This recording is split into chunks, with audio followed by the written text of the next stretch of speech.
Hello everyone, we're from Group 2 of Linguistic Class C11 1.2, and in this video we're gonna explain the study of morphology and linguistic. But before we start, we're gonna introduce ourselves. My name is Joshua. Hello everyone, my name is Katrina Misa Aulia. Hello everyone, my name is Sharon Lim. So today we're gonna learn the definition of morphology, words morpheme, inflection, and derivation.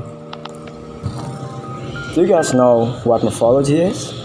Morphology is the study of word structure and word formation processes in language. Morphology, as a subdiscipline of linguistics, was named for the first time in 1859 by the German linguist August Schleicher, who used the term for the study of the form of words.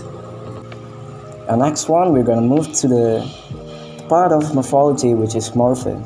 As we know, morphology is the smallest meaning-bearing unit in a language. A morpheme is like a building block of meaning, and it can be a whole word or a part of the word, like prefixes or suffixes. So when we talk about morphology, we're looking at how these morphemes come together and create meaning in words. So we can say that morpheme is a minimal unit meaning or grammatical function, and it is a meaningful linguistic unit consisting of words such as man or a word element such as ed in walked. That cannot be divided into smaller meaningful parts, and it is the smallest morphological unit that cannot be divided into smaller parts. In English, words like talks, talker, talked, talking must consist of one element talk and a number of other elements such as er, ed, and ing. For example, reopened. So there's three morphemes in that word: re, open, and ed. There are two types of morpheme.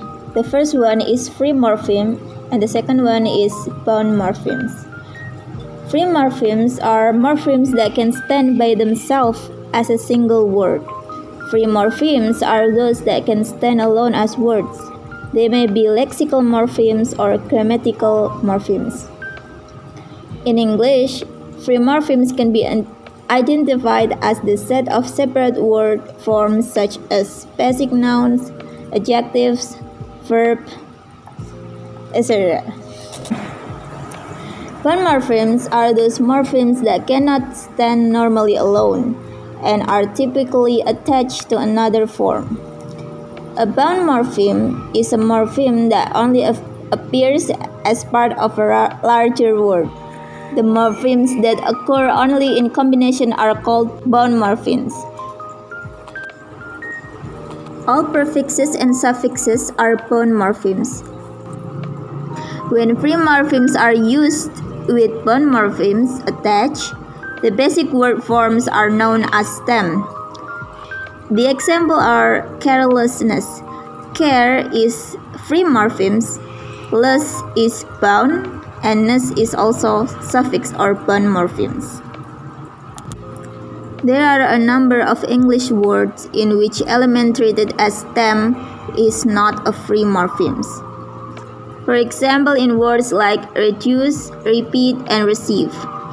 We can identify the bound morpheme re at the beginning, but the elements do's, pit, and sieve are not separate word forms, and that is why they cannot be free morphemes. These types of form are called bound stems, to distinguish between them and free stems. There are two types of free morpheme. One, lexical, a word that conveys information in a text or speech up. They are treated as an open class of words because we can add new lexical morphemes to the language rather easily. The second one, functional, are morphemes that consist of the functional words in the language, such as conjunction, preposition, articles, and pronouns. They are class of words because we almost never add new functional morphemes to the language. There are also two types of polymorphisms, which are derivational and inflectional morphemes. Derivational morphemes are those polymorphisms that we use in making new words or making words of a different grammatical category from the stem. For example, a word goodness. So good is an adjective and ness is a derivational morpheme. So by combining those two words, it makes a new noun which is goodness. A list of derivational morphemes concludes suffixes such as ish, lis, li, etc., and prefixes like re, pre, on, ex, mis, co, etc. Suffixes are attached at the end of a word. For example, like walking, or singer, or maybe linguist.